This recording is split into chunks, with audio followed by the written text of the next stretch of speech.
नमस्कार, मैं हिमांशु मिश्रा और आप देख रहे हैं न्यूज 24।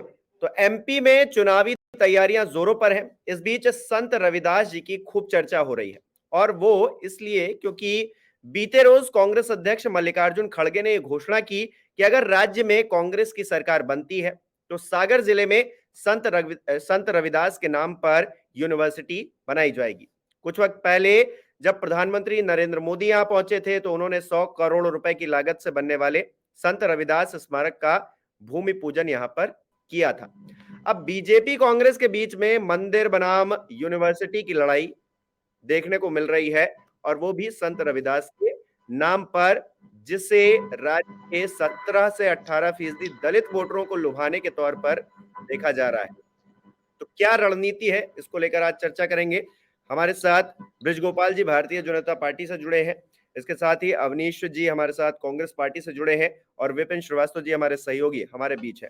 आप सभी लोगों का बहुत बहुत स्वागत है। सबसे पहले ब्रिजगोपाल जी आपके पास आना चाहूंगा। देखिए, खड़गे जी जिस तरह से कह रहे हैं कि वो जी विश्वविद्यालय का निर्माण करवाएंगे संत रविदास जी के नाम पर, तो उसे भारतीय जनता पार्टी किस तरह से देख रही है? क्योंकि आप तो मंदिर बनवाने की बात कर रहे हैं और यहाँ पर खड़गे जी ये कह रहे हैं कि आप अब बात कर रहे हैं, जबकि 18 साल हो गए हुकूमत करते हुए, आपको केंद्र में 9 साल हो गए, अब याद आ रही है। ब्रिजगोपाल जी आपकी। जी कांग्रेस पार्टी जी कांग्रेस जी जी पार्टी के राज्यसभा में उनके नेता जब मध्य प्रदेश आते हैं तो अपने ऐसा समय। हेलो, जी जी जी जी आपको अपनी आवाज बात आ रही रखिए। है? जी आवाज आ रही है। इतने बड़े नेता जब हम आते हैं प्रदेश में तो हम लोगों को भी इंतजार होता है कि कुछ अच्छा सुनने मिलेगा, कुछ ऐसा मिलेगा जिसमें सत्य भी होंगे, जिसमें तथ्य भी होंगे। परंतु बड़ा दुख होता है जब निराशा हाथ लगती है। मल्लिकार्जुन खड़गे जी हमसे ये पूछ रहे हैं कि 18 वर्ष क्यों लगे। अरे आपको वहां पहुंचने में 75 वर्ष क्यों लगे? लगभग आपकी उम्र से थोड़ा ही सा कम समय है ये। आपको क्यों लगे इसका तो कोई जवाब नहीं देंगे, दूसरे से जवाब पूछेंगे कि आपको क्यों लगे। और ये भी जानकारी नहीं है कि माननीय प्रधानमंत्री नरेंद्र मोदी जी के प्रधानमंत्री बनने के बाद से देश में इस तरह के लोग जिन्होंने भारतीय समाज को, सनातन संस्कृति को दिशा देने का काम किया है, ऐसे संतों का, ऐसे महापुरुषों का स्मारक बनना, उनको समाज की मुख्य धारा को उनसे जोड़ना, ये कार्य प्रारंभ हुआ है। और ये कार्य प्रारंभ कोई अभी नहीं हुआ खड़गे जी, ये कार्य प्रारंभ हुआ था शीर गोवर्धन से, जो संत रविदास जी की जन्मस्थली है। वहां शीर गोवर्धन से प्रारंभ हुआ था, जो मध्य प्रदेश के सागर तक पहुंचा है। एक बात और मैं कहूं, वहां केवल मंदिर नहीं बन रहा है, पूरा कॉरिडोर बन रहा है। शीर गोवर्धन में भी पूरा कॉरिडोर बना है। उस कॉरिडोर में 50 करोड़ का तो हॉस्पिटल है, अन्य क्षेत्र है।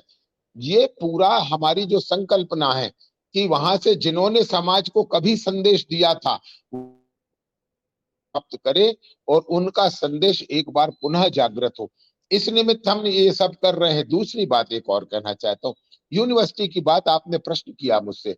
ये यूनिवर्सिटी की घोषणा आपको याद होगा 1987 में राजीव गांधी प्रधानमंत्री थे, मध्य प्रदेश में मऊ में आकर अंबेडकर जी के नाम पर यूनिवर्सिटी की घोषणा कर गई थी, जो कभी नहीं बनी। स्मारक भी कभी नहीं बनाया कांग्रेस ने, यूनिवर्सिटी भी कभी नहीं बनाई। हमें काम करना है, इन्हें आरोप लगाना है। एक बात और मैं कहता हूं आपसे, बड़ा गंभीर चुनाव है, से कल मैंने पहले उनके ये पूरे भाषण मंदिर को वर्सेस सुना। यूनिवर्सिटी होने भा, लगा है, इससे आपको फायदा या नुकसान कुछ नजर आ रहा है? पहली बात तो मैं बड़ा स्पष्ट कर दूं, हम वोट की खातिर इस तरह का कोई काम नहीं करते हैं। भारतीय जनता पार्टी की मान्यता ही अलग है। भारतीय जनता पार्टी कांग्रेस की तरह नहीं है कि हमें कौन से वोट को आकर्षित करना है, उस पर कौन सा हथकंडा चलाना है, फिर उस वोट को ले लेना है, फिर उस वर्ग विशेष को अंधकार में रखना है। मैं तो आपसे पूछ रहा हूं कि एक प्रश्न है मेरा कि क्या थी संत रविदास जी की भावना? रविदास जी ने कहा कि ऐसा चाहूं राज में मिले सबन को अन्न। ये भी मल्लिकार्जुन खड़गे जी को कल कागज में देखकर पढ़ना पड़ा था, ये दो लाइन मैं बता देता हूं आपको। परंतु कांग्रेस पार्टी ये बताए कि आपकी सरकारों के 53 साल में ऐसी कोई योजना थी कि सभी को अन्न मिले? नहीं मिला। परंतु 2020 से माननीय नरेंद्र मोदी जी के नेतृत्व में हम देश के 80 करोड़ लोगों को निःशुल्क अन्न उपलब्ध कराने का काम कर रहे हैं और मध्य प्रदेश के 5.5 करोड़ से अधिक लोगों को निःशुल्क अन्न उपलब्ध कराने का काम कर रहे हैं। ये है अरे संत रविदास जी के तो वाक्यों कोरोना पर की चल। आई ना इसलिए करना पड़ा, ये नहीं करेंगे। आप कोई जी कॉर्पोरेट है, एजेंसी थोड़ी ना चला रहे हैं, वो तो करना ही पड़ेगा। मैं बताता, इतनी सारी नौकरियां बिल्कुल हम चली गई, कारपोरेट नहीं है, नहीं इतने नहीं, इतने मैं इतने आप रोजगार किनकी की चली दुनिया गई, चल रही आप कुछ नाम मुझे भी बताएंगे है। कि देखिए मैं आपसे फिर कहता हूं, बड़ी गंभीरता से कहता हूं, बड़ी गंभीरता से कहता हूं, ये नैरेटिव सेट करना बंद होना चाहिए। ये कांग्रेस पार्टी लेफ्ट लिबरल गिरोह जिस तरह से नैरेटिव सेट करने का काम करता है, ये इन्होंने ये कभी नहीं बताया कि फला व्यक्ति की नौकरी चली गई, कोरोना के कारण चली गई या कोविड के बाद में चली गई, और कोविड के बाद दुनिया में सबसे अच्छा प्लेसमेंट रेशियो इंडिया में है, ये आप भी जानते हैं, और इस सत्य को हमें स्वीकार करना चाहिए। मैं आपसे बड़ी गंभीरता से कुछ प्रश्न करता हूं। जी कोरोना से पहले की रिपोर्ट ये कहती है, जी, और कोई ये कोरोना के घर में किसी के घर में कोरोना रिपोर्ट नहीं के होती है, तो ये कहती है कि स्थिति ठीक नहीं थी, मैं रोजगार के आपको मामले में जी 45 साल की जो दिक्कतें थी, जी वो जी रोजगार को लेकर थी, तो जी थी तो उसे जी स्वीकारिए, उसे सुधार के लिए क्या जी कर सकते हैं बताइए। मैं नहीं, मैं पहले एक बात बता दूं, मैं एक बात बता दूं, रोजगार रोजगार काहे से आता है? रोजगार आता है सरकार में प्लेसमेंट से, रोजगार आता है कंपनियों के उत्पादन बढ़ने से, रोजगार आता है विदेशों में भारत का निर्यात बढ़ने से। किस मोर्चे की आप बात करना चाहते हैं, मैं उसी मोर्चे पे आपको जवाब दूंगा। इस देश की इकोनॉमी डबल हो गई, 1.8 अरे ट्रिलियन सरकारी डॉलर इकोनॉमी थी देखिए, चर्चा 2014 इसलिए में, जाएगी आज तो बहुत बढ़कर लंबी हो 4 जाएगी। ट्रिलियन डॉलर के निकट पहुंच गई। देखिए इसको आप देखिए, डिमोशन चर्चा इसलिए कहेंगे? जाएगी तो बहुत लंबी विदेशी हो मुद्रा जाएगी। भंडार, हमारा सरकारी निर्यात, सरकारी हमारा पदवी इतने खाली है, आप चर्चा उस तरफ ले जाएंगे तो फिर बहुत लंबी जाएगी। सरकारी पद ही इतने खाली हैं कि आप जवाब नहीं दे पाएंगे। विपिन जी, आपके पास आना चाहूंगा। देखिए, हम यूनिवर्सिटी बनवा देंगे या फिर हम मंदिर बनवा देंगे, चुनाव से पहले आप कुछ भी बनवा देंगे, लेकिन मकसद तो यही है ना कि आपको इलेक्शन में वोट मिल जाए, जो कि 17 से 18% जो वोट बताया जाता है दलित समाज का, वो आपको मिल जाए।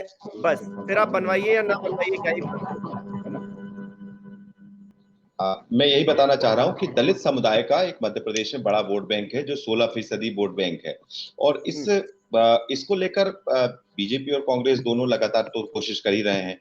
और जहां पर आप देखेंगे कि इस वोट बैंक से जुड़े हुए जो मुद्दे हैं वो हमेशा अक्सर आते रहते हैं कि दलितों पर अत्याचार जैसी बातें सामने आती हैं, क्योंकि चुनाव के टाइम पे एक दलित समुदाय से जुड़ा एक बड़ा मुद्दा है। दूसरा एक है कि यहाँ की 35 रिजर्व सीटें हैं, SC reserve seat, 35 SC reserve seat में जो 2018 के परिणाम आए थे उसमें 21 सीटों पर बीजेपी और 14 सीटों पर कांग्रेस थी। इन रिजर्व सीटों, और अभी जो बीजेपी ने जो सूची जारी की है उसमें भी रिजर्व सीटों की जो उसमें कुछ सीटों को लिया गया है जो पहली सूची में। तो ये पूरा दरअसल गणित है।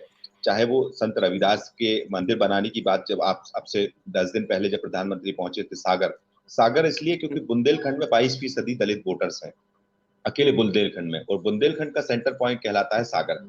सागर से संत रविदास मंदिर की आधारशिला रखना, और फिर अब मल्लिकार्जुन खड़गे जब कल यहाँ पर कह के गए कि यूनिवर्सिटी बनाना, और ये तमाम बातें, और ये आरोप भी लगाना कि आपने कुछ नहीं किया और आपने कुछ नहीं किया, ये स्थितियां हैं। लेकिन ये कोशिश पूरी यही है कि इस वोटर्स को, दलित वर्ग से जुड़े हुए समुदाय के वोटर्स हैं उनको अपनी तरफ खींचने की कोशिश है।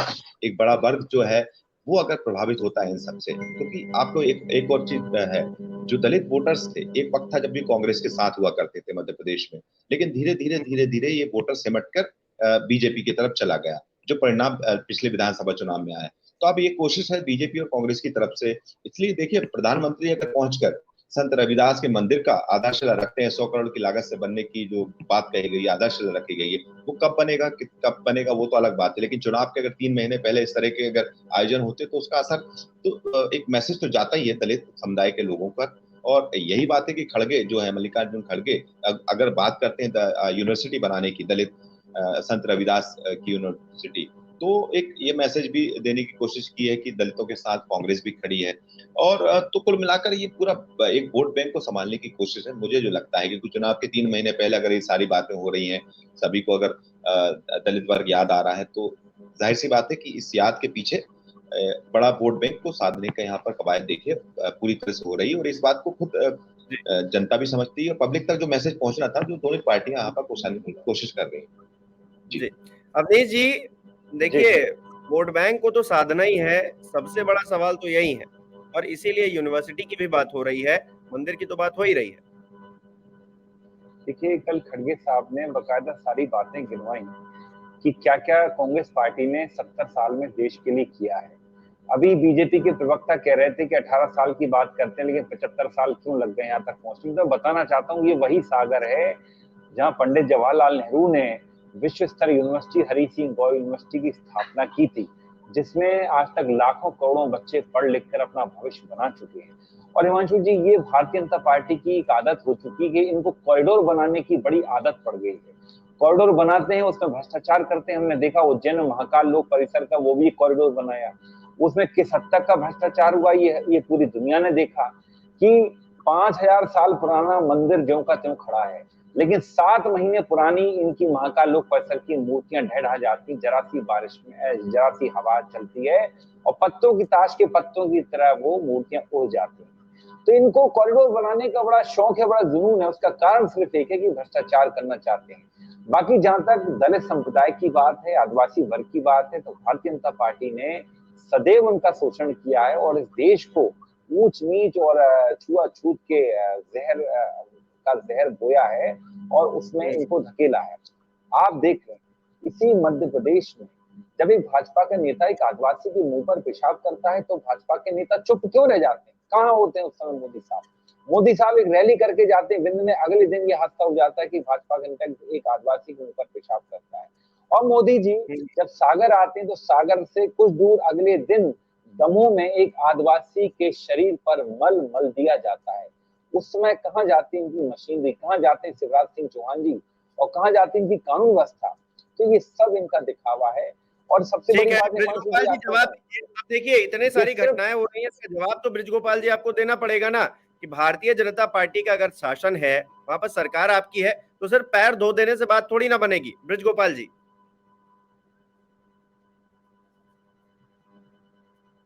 स्पष्ट रूप से आपसे बड़े गंभीर रूप से आपसे ये कहना चाहता हूं कि ये जो घटना हुई वो कमलनाथ के सरकार के काल में हुई। इसके बाद भी मध्य प्रदेश के मुख्यमंत्री माननीय शिवराज जी वहां जाकर घर अपने बुलाकर उसके चरण धोते हैं, उसका सम्मान करते हैं।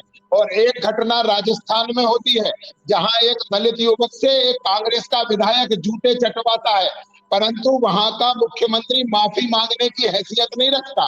मैं आपको बताता हूँ, ये चरित्र दिखाई देता है। और अभी जो बात कर रहे थे कि हमने विकास के क्या काम किए, मैं उन कामों को भी आपको बता देता हूँ। हाँ, आपने बिल्कुल निश्चित ये काम किया है। मैं स्वीकार करता हूँ कि आपने मध्य प्रदेश में 50 सालों तक शासन किया और मेडिकल की 620 सीटों का निर्माण किया। हमने 18 वर्ष शासन किया और उन 620 को 4200 सीटों तक ले जाने का काम किया। ये काम है जो बोलता है। मध्य प्रदेश में कुल 620 मेडिकल की सीटें थी, आज 620 सीटें तो लगभग केवल मेरे आदिवासी समुदाय के भाई बहनियों के लिए है। उतनी ही सीटें लगभग मेरे दलित भाइयों के लिए।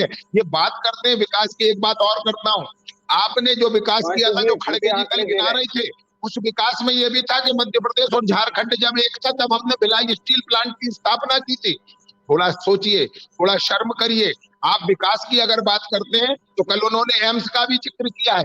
उस एम्स का जिक्र किया भोपाल के, जिस एम्स का निर्माण पंडित अटल बिहारी वाजपेयी जी की सरकार के दौरान स्वीकृत हुआ, उसको भी आप क्रेडिट लेना चाहते हैं, हमें कोई तकलीफ नहीं है। परंतु इसका जवाब भी देना पड़ेगा कि 53 वर्ष में दिल्ली का एक एम्स बनता है और भारतीय जनता पार्टी के 9 वर्ष के कार्यकाल में 23 एम्स बनते हैं। तो आप फर्क दिखता है। अगर सड़कें आपकी बात करते हैं तो आपकी सरकार के दौरान सड़कों का हाल दुनिया को मालूम है, बिजली का क्या हाल था आपको मालूम है। देखिए, पहली बात तो झूठ पेश कर रहे हैं कि मेडिकल की जो 600 सीटें थी मध्य प्रदेश में, इनको अपनी जानकारी दुरुस्त करना चाहिए। 6 मेडिकल कॉलेज थे, सीटें हमारी 3000 से ज्यादा थी। अगर 600 ही सीटें होंगी तो आप भी समझदार हैं, तो फिर तो प्रदेश से पिछले 50 साल में कितने हजारों डॉक्टर बनकर निकले हैं। इनको जानकारी का अभाव समझ नहीं आ रहा। और दूसरी सबसे बड़ी बात मैं आपको बोलूं, इस देश में इंडस्ट्रियलाइजेशन किसने किया? आप देखें, इस देश में बैंकों का राष्ट्रीयकरण किसने किया? इस देश में जो बड़े बड़े पीएसयू किसने बनाए? कांग्रेस। देश में नहीं, मध्य प्रदेश में बताइए। एक मिनट अवनीश जी रुक जाइए, अवनीश जी रुक जाइए, प्लीज रुक जाइए। बेचने का काम किया है। हबीबगंज स्टेशन इसी भोपाल में है, होल्ड करिए, कैसे इन्होंने होल्ड निजी करिए, कंपनी को बेचा है, इस बात का जवाब दें। इन्होंने मध्य प्रदेश की कई सारी भूमि बता आप दीजिए, देखें पूरी भूमाफियाओं को जवाब बेची दूंगा। है। अभी अभी 4 IAS ऑफिसर हिमांशु जी, सस्पेंड हुए जिन्होंने आदिवासियों की जमीन को बेचा है। तो सबसे पहले भारतीय हिमांशु जनता जी पार्टी मुझे इस बात जवाब का- देना है। ठीक है, जवाब दे लीजिए। हिमांशु जी, ब्रिजगोपाल जी जवाब दे दीजिए। ठीक है, ठीक है। एक मिनट, मैं बता हिमांशु देता जी, हूँ। मेरी बात नहीं आप पूछ रहे थे, एक मिनट, आप पूछ रहे थे कि बैंकों का राष्ट्रीयकरण किसने किया। मैं आपसे पूछता हूँ, बैंकों का निजीकरण किसने किया? क्या कांग्रेस की सरकार ने नहीं किया? क्या सरकारी एजेंसी HDFC नहीं आपने थी किया जिसको राष्ट्रीयकरण, आपने कांग्रेस प्राइवेट पार्टी बैंक ने में किया तब्दील है। किया? आपने ICICI बैंक IDBI का जैसा निर्माण किया। बैंक जो सबसे एक मिनट, लोन देता था आप इंडस्ट्री को, दोनों का क्रेडिट नहीं ले सकते। या तो निजीकरण का लीजिए या सरकारीकरण का लीजिए। मैं आपके झूठ को पर्दाफाश करने में सक्षम हूँ।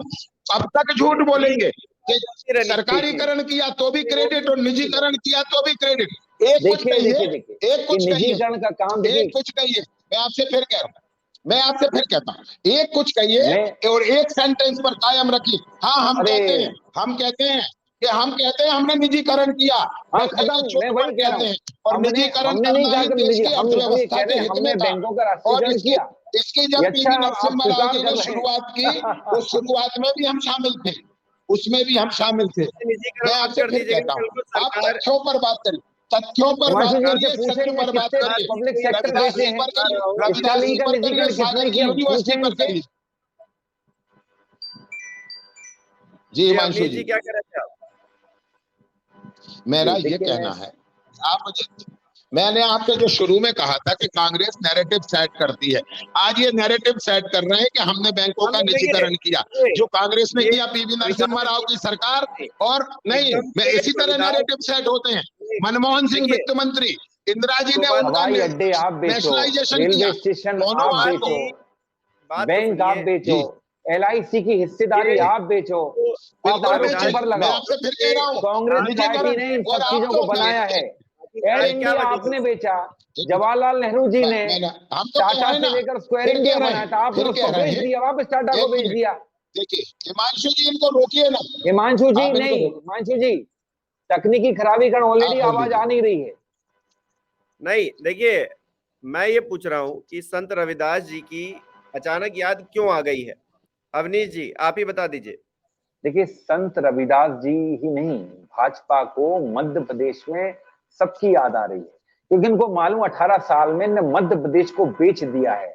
3 आपसे लाख करोड़ पूछ के रहे हैं, कर्जे में प्रदेश को डुबो दिया है इन्होंने, प्रदेश के किसानों को बेचा है इन्होंने, बहु बेटियों की अस्मत को बेचा है इन्होंने, मध्य प्रदेश में आदिवासियों के मान सम्मान को बेचा है।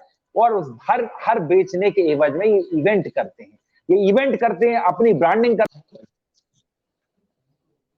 क्या है क्या नहीं। कर अपनी ब्रांडिंग हिमांशु करते जी हैं, लेकिन काम मैं बता दूं, ब्रिजगोपाल जी, मैं देखिए, बताता हूँ आप, मेरा सीधा सवाल है। आप पे भ्रष्टाचार जी के भी आरोप लगाए हैं कांग्रेस ने, और जी उसके बाद अब ये दलित वोट बैंक जी, को साधने की राजनीति भी हो रही है। तो ऐसे में किस तरह से आपका क्या प्लान है, मैं ये जानना चाह रहा हूँ। मैं भी हिमांशु जी आपको बड़ा स्पष्ट प्लान बता रहा हूँ।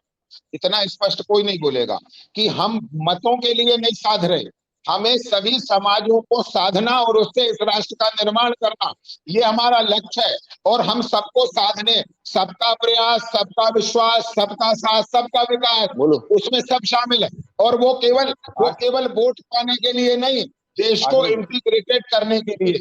और जो अभी आप जो प्रश्न पूछ रहे थे कि चुनाव के समय क्यों कांग्रेस ने इस प्रदेश को 11 मुख्यमंत्री दिए, वो 11 मुख्यमंत्री कभी क्यों नहीं पहुंच पाए संत रविदास जी के स्थल पर? देश के इतने प्रधानमंत्री कांग्रेस पार्टी और नेहरू परिवार से आए, हिमांशु जी वो उत्तर क्यों नहीं लीजिएगा। पहुंच पाए? इसका जवाब कौन देगा? कांग्रेस अध्यक्ष को चुनाव के इसका समय जवाब हमने अवनीश जी दे रहे हैं। अवनीश जी दे रहे हैं, ब्रिजगोपाल जी तुरंत प्रधान दे लेते हैं, लगे हाथ जवाब दे दे दें, लेते हैं। दे दें। अवनीश जी, हाँ, बताइए। देखिए कांग्रेस पार्टी की ये बात ना करें, कांग्रेस के बनाए हुए बांध आज भी इस प्रदेश में खड़े, इनके बनाए हुए कारम बांध बनते बनते ढह जाती है, इनके भ्रष्टाचार का जीता जागता स्मारक है महाकाल लोक परिसर और कारम बांध। और बाकी रही बात देखिए वहां सागर जाने की, तो मैंने पहले ही कहा सागर में कांग्रेस पार्टी ने कितनी विश्व स्तरीय यूनिवर्सिटी स्थापित की, और कांग्रेस पार्टी का सन 90 से ना तो वहां विधायक है ना सांसद है। भारतीय जनता पार्टी निरंतर वहां उन चुनाव जीत रही, उसके बाद भी आज सागर की आप दुर्दशा देखें। और अगर संत रविदास जी का एक आप कॉरिडोर बनाने की आप सिर्फ घोषणा करते हैं, उससे आदिवासियों का, दलित भाई बहनों का विकास नहीं हो जाता। आपने मध्य प्रदेश में दलित भाई बहनों को ठगाया, आपने उनको 50 फीट नीचे जमीन के नीचे दफन किया। नेमावर की घटना कोई भूल नहीं सकता है, नीमच की घटना कोई भूल नहीं सकता, जहां आपने एक आदिवासी भाई को सड़कों पर घसीट घसीट कर मारा था, ये कोई भूल नहीं सकता है। आपके कार्यकाल में जिस तरह से नरसंहार निरंतर हो रहे हैं, दलित आदिवासियों के साथ मारपीट और उनकी हत्या हो रही है, ये कोई भूल सकता है क्या? नहीं भूल सकता। और आप सब एक मोदी जी को बुलाकर एक बड़ा सा इवेंट कर लेते हैं लोया साहब, तो उससे आप विकास पुरुष नहीं बन जाते। विकास पुरुष बनने के लिए आपको काम करना पड़ेगा, और भाजपा ने कहीं कोई काम नहीं किया है। काम करने का मादा सिर्फ कांग्रेस पार्टी में रहा है, शुरुआत से कांग्रेस पार्टी ने काम किया है। मध्य प्रदेश की ही बात करूं, मुझे आप बताएं, आपका बना हुआ एक बांध बताएं जो अभी खड़ा हो, मुझे बताएं। जब हमने कमलनाथ जी की सरकार ने 27 लाख किसानों का कर्जा माफ किया तो आपने उसको, उस योजना को बंद क्यों किया? इस बात का जवाब दें आप। आपने एक बहुत ही कम समय के लिए, हिमांशु जी ये गलत बात है, ऑलरेडी हिमांशु जी ये गलत है। मैं सिर्फ सवाल बीजेपी से पूछूं, ये जायज नहीं लगता है ना? आप पर भी सवाल उठते हैं ना कि आपने बहुत ही कम वक्त के लिए सरकार चलाई 2018 में। मुझे तो सर मेरे पास तो आपकी आवाज भी नहीं आ पा रही है।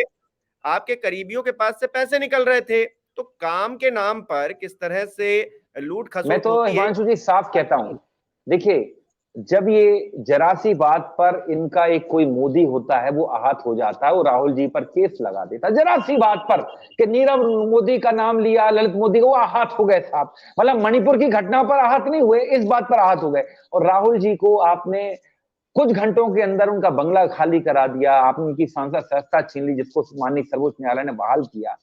और आप कह रहे हैं कांग्रेस पार्टी के लोगों क्या पैसे निकल रहे थे, तो कार्रवाई क्यों नहीं की? हिमांशु जी सुनिए, आप हिमांशु जी सवाल करते तो सुनना पसंद करिए। हिमांशु जी प्लीज, अगर सवाल पूछा सुनिए, फिर देखो सवाल मत करिए आप, ठीक है? सुनिए, तो सरकार आपकी है, सरकार भारतीय जनता पार्टी की है, supreme court, high court, CBI, ED सब कुछ इनके हैं। उसके बाद मुझे बताएं आप कार्रवाई क्यों नहीं करते? अगर आप पार्टी पर, कांग्रेस पार्टी पर इस तरह के झूठे मनगढ़ंत आरोप लगाते तो जवाब दीजिए, आपने कार्रवाई क्यों नहीं की? इसी मध्य प्रदेश में कांग्रेस पार्टी के नेता खड़े हैं बैठे, आपने कार्रवाई क्यों नहीं की? ये सिर्फ मनगढ़ंत आरोप लगाते हैं और ये हमेशा बदले की भावना से कार्रवाई करते हैं। और वो कार्रवाई भी जो निकली दिखावा थी, बेसिकली वो कमलनाथ जी की सरकार को गिराने की शुरुआत भी कुछ नहीं। ठीक है, ब्रिज गोपाल जी आप बताइए, उसके बाद मैं विपिन जी के पास जा रहा हूँ। जी जी नहीं, देखिए मैं तो बड़ा स्पष्ट कह रहा हूँ, मुझे ये भी समझ में नहीं आ रहा कि ये किस विषय पर डिबेट हो रही है। बड़ी विनम्रता से आग्रह करना चाहता हूँ और ये भी कहना चाहता हूँ कि आप बोल रहे तो विषय वही है, हम अगर सवाल खड़े कर दें तो किस विषय पर डिबेट हो रही है? मुझे आप बताएं, मणिपुर क्या आपका गृह मंत्री बार बार मध्य प्रदेश आता है, हफ्ते में 2 बार आता है, मणिपुर क्यों नहीं गया आपका गृह मंत्री अमित शाह? जवाब दीजिए इस बात का मुझे। हिमांशु जी, हाँ नहीं ठीक है हिमांशु जी, वो ठीक है, देश के गृह मंत्री हिमांशु जी मेरे भी आपके भी हैं, लेकिन मैं सवाल पूछता हूँ, ये मणिपुर क्यों नहीं जा रहे हैं? मोदी जी को 77 दिन क्यों लगे मणिपुर पर अपना मुंह खोलने पे? गए थे वहां पे, 2-3 दिन रुके भी थे, अगर आपकी नहीं मोदी जी क्यों नहीं गए? अच्छा गए थे 2-3। हिमांशु जी आपको लगता है ज्यादा जानकारी है, बहुत बढ़िया। गृह मंत्री की बात, हिमांशु जी आप इनसे करिए। हिमांशु जी को जानकारी ज्यादा है, लगता है उनका अमित शाह जी से सीधा तार जुड़ा है। गृह मंत्री की बात कर रहा हूँ मैं, वो मणिपुर गए थे। मैं देखिए मुझे बताएं, मणिपुर में अगर वो गए तो मुझे बताएं 90 दिन में कितना नरसंहार हुआ? खुद वहां का मुख्यमंत्री कहता है कि इस तरह के बलात्कार के, इस तरह के जो नग्न करके घुमाए जाने के हजारों रिपोर्टें हैं। इसके ऊपर मोदी सरकार ने क्या कार्रवाई की? गृहमंत्री जी गए थे, प्रधानमंत्री जी नहीं गए। हिमांशु जी मुझे बताएं इसके ऊपर कार्रवाई क्या हुई? क्या आपने वहां के राज्य के मुख्यमंत्री का इस्तीफा लिया? भारतीय जनता पार्टी की सरकार है मणिपुर में, क्या आपने इस्तीफा लिया? नहीं लिया आपने वहां के मुख्यमंत्री का इस्तीफा? किसी दिन मणिपुर पर चर्चा करूंगा। नहीं देखिए ये नहीं होता हिमांशु जी कि ये खटाक से राहुल जी पर पहुंच जाए, खटाक से राजीव जी पर पहुंच जाए, और अगर हम कहें तो आप किसी दिन फिर चर्चा करवाएंगे।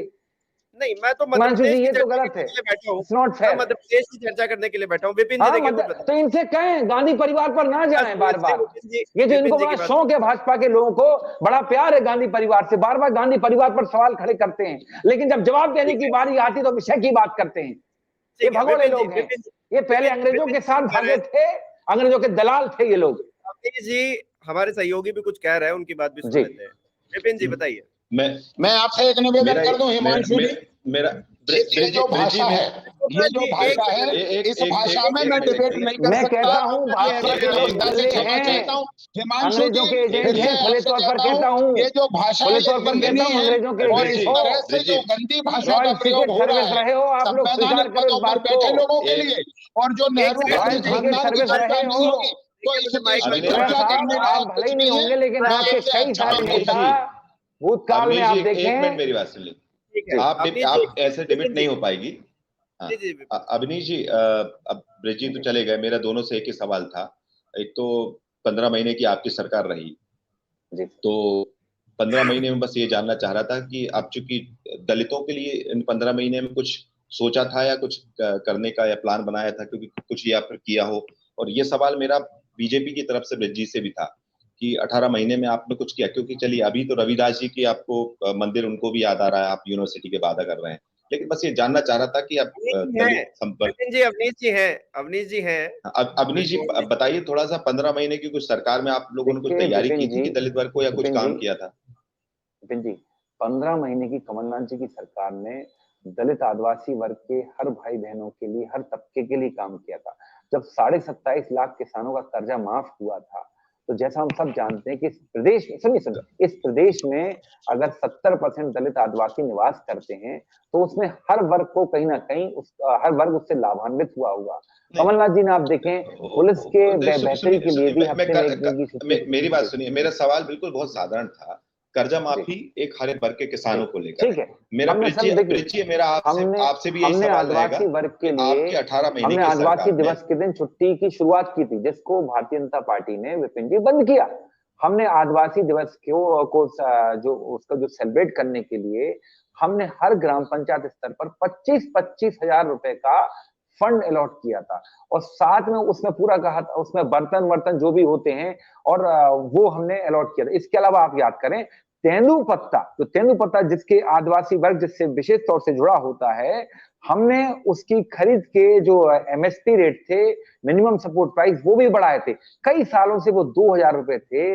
आप विपिन जी चेक कर लें, हमने उसको 2900 रुपए किया था। तो कमलनाथ जी की 15 माह की सरकार ने हर वर्ग के लिए काम किया था, दलित आदिवासियों के लिए भी काम किया था। आप देखो, ओबीसी आरक्षण के लिए भी हमने काम किया था, 27% हमने किया था। लेकिन भाजपा ने हर चीज को बंद किया, क्योंकि इनका काम, विपिन जी, सिर्फ अपनी ब्रांडिंग है, सेल्फ ब्रांडिंग और कुछ नहीं। बिल्कुल आपने बताया, वो तो दलित वर्ग समुदाय भी सुन रहा होगा या आदिवासी वर्ग, और सर हो सकता है कोई तकनीकी खराबी, आपको मालूम, तकनीकी खराबी के कारण बीच में थोड़ा वॉइस ऊपर नीचे हुई। बाकी मेरा कोई उद्देश्य नहीं था लोया साहब को दिल दुखाने का। गोपाल जी, आप थोड़ा सा बता दीजिए, 18 साल की सरकार में, चलिए आप रविदास जी का मंदिर बनवा रहे हैं, बहुत अच्छी बात है, सागर में मंदिर बना रहे हैं प्रधानमंत्री। बस ये बता दीजिए कि आप, जैसे कांग्रेस सवाल करती है, वो सवाल मैं नहीं कर रहा हूं कि आपको अभी याद आ रही चुनाव, आप तो सीधा बता दीजिए कि 18 साल में आपको दलित वर्ग को लेकर आपने कोई बड़ा सा काम किया है, जिससे कि लगे कि हाँ, मंदिर बनाना अलग बात है, लेकिन कुछ ऐसा जिससे दलितों का उत्थान हो सके, ऐसा कुछ काम किया सरकार ने?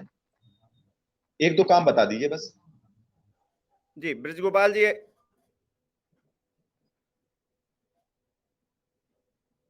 तो आपको सबसे प्रारंभिक बात बता दूं कि हम कभी भी जाति आधार पर कोई योजना को लॉन्च नहीं करते, ये भारतीय जनता पार्टी की विशेषता है। यदि प्रधानमंत्री आवास मिलेगा तो जाति कोई भी हो, गरीब होना चाहिए। यदि उज्ज्वला का कनेक्शन मिलेगा तो सभी को मिलेगा, आयुष्मान कार्ड मिलेगा। योजनाओं की बात नहीं कर रहा हूं मैं, योजनाएं अलग। एक मिनट आप नहीं करते, सुन लीजिए रविदास मंदिर जाति के आधार पर बनवाया ना आपने, दलितों की बात करते ही आप प्रधानमंत्री ने सुनना नहीं है तो प्रश्न नहीं करना चाहिए। यदि आपको उत्तर नहीं सुनना तो प्रश्न नहीं करना चाहिए। जरूरी नहीं है कि उत्तर वही मिले जो आपने मन में सोच के रखा है। मैं आपको बड़ा स्पष्ट कर दूं, मध्य प्रदेश में प्रधानमंत्री आवास का लाभ 67% आदिवासी और दलित भाई बहनों को मिला है। मध्य प्रदेश में उज्ज्वला योजना का 72% लाभ दलित और आदिवासी भाइयों को मिला है। मध्य प्रदेश में जो निःशुल्क राशन है, उसमें से 60% हिस्सा मेरे दलित और आदिवासी समाज को जाता है। मेरे आयुष्मान कार्ड का लाभ 80% उन्हीं दोनों वर्गों को जाता है। मैं आपको गिनती में, और एक बात जहां से मैंने बात शुरू करी थी कि मध्य प्रदेश में जब हम सरकार में आए थे तो मेरे दलित भाइयों के लिए 80 सीटें रिजर्व थी। मेडिकल की, और आज मेरे दलित भाइयों के लिए 550 सीटें रिजर्व हैं। ये काम है जो बोलता है, ये काम है जो बताता है कि हमने काम किया है। और हम तो एक और कहते हैं कि आप एक भी बार अगर ये बता दें कि आपने कुछ किया है, और एक बार आपने गौर की होगी कि कांग्रेस के सम्मानीय प्रवक्ता हमेशा डिबेट को भटकाते रहे, पूरे देश में घुमाते रहे, कभी मध्य अच्छा प्रदेश, चलिए ठीक सागर है, और दलितों पर ठीक चर्चा नहीं करेंगे। है। अब घुमाने का भी वक्त खत्म हो गया है क्योंकि हमारे पास समय जो है खत्म हो चुका है। जी तो कुल मिलाकर जो दलित वोट बैंक है उसको साधने की कोशिश तो की जा रही है मध्य प्रदेश के अंदर, वो भारतीय जनता पार्टी हो या फिर कांग्रेस हो। तो ऐसे में अब देखिए जनता तय करेगी कौन किसके साथ में है। फिलहाल के लिए जुड़ने के लिए बहुत बहुत शुक्रिया।